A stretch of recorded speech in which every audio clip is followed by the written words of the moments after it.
আস্তাগফিরুল্লাহ পড়ার সময় একটি ভুলে দোয়া কবুল হয় না, এই বিষয়টা আমরা অনেকে জানি না। বন্ধুরা আমার শুনেন যে আস্তাগফিরুল্লাহ ইস্তেগফার এটা এমন একটি সমস্যা সমাধান করে। এই পৃথিবীতে যত বড় জটিল কঠিন সমস্যার ভিতরে আপনি থাকেন না কেন, যখনই আপনি আস্তাগফিরুল্লাহ পড়বেন 1 ঘন্টার ভিতরে আমার আল্লাহ সেই জটিল কঠিন আমার আল্লাহ বিপদ থেকে আপনাকে হেফাজত করবেন।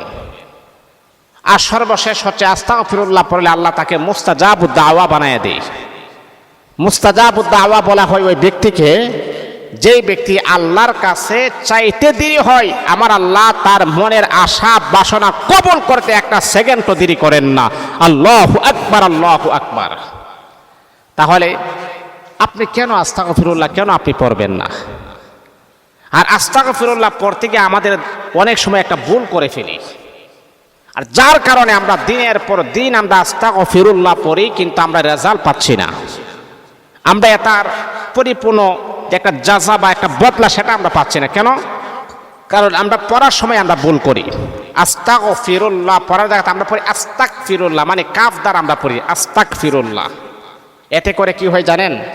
আস্তাগফিরুল্লাহ হচ্ছে হ্যাঁ আল্লাহ আপনি আমাকে ক্ষমা করুন, আর আপনি যখন পড়েন আস্তাগফিরুল্লাহ তার অর্থ হয় যে আল্লাহ আমি কাফের হতে চাই, আল্লাহ আমি মুশরিক হতে চাই, আল্লাহ আমি বেঈমান হতে চাই। আচ্ছা বলেন তো, যেই লোকটা আস্তাগফিরুল্লাহ পড়ে আর পড়ার পরে আল্লাহর কাছে দোয়া করলে বলেন তো তার দোয়াটা কি কবুল হবে? কেন হবে না? কি কারণে হবে না? কারণ সে তো আল্লাহ পাকের যে নাম, সেই নামটাই তো সুন্দরভাবে সে জপন করলো না, সেই দোয়াটাই তো সুন্দরভাবে সে পড়লো না। এটাই তো তার অশুদ্ধতা।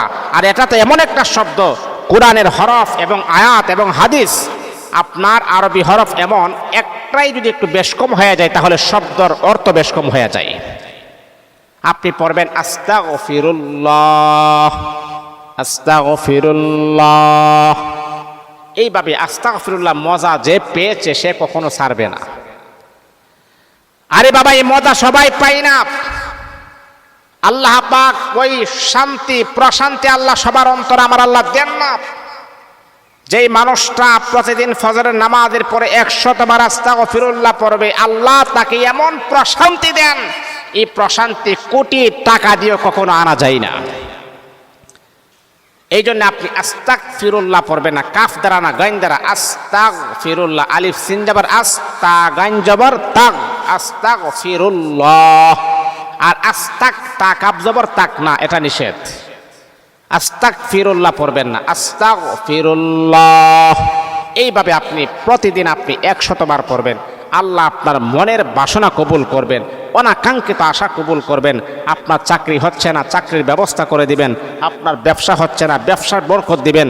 আপনি মনে করেন দূর দূরান্ত যাবেন অথবা বিদেশে আপনি যাবেন, বিদেশের কোনো লাইন গার্ড আপনার ক্লিয়ার হচ্ছে না, আল্লাহ বিদেশের লাইন গার্ড ক্লিয়ার করে দিবেন। স্বামী স্ত্রীর মাঝে অমিল, আল্লাহ মিল করে দিবেন। মানে আস্তাগফিরুল্লাহ পরে আল্লাহর কাছে যা চাইবেন আমার আল্লাহ তাই দিবেন, কিন্তু শুদ্ধ করে আপনাকে পড়তে হবে। আল্লাহ আমাদের সবাইকে বোঝার তৌফিক দান করুন।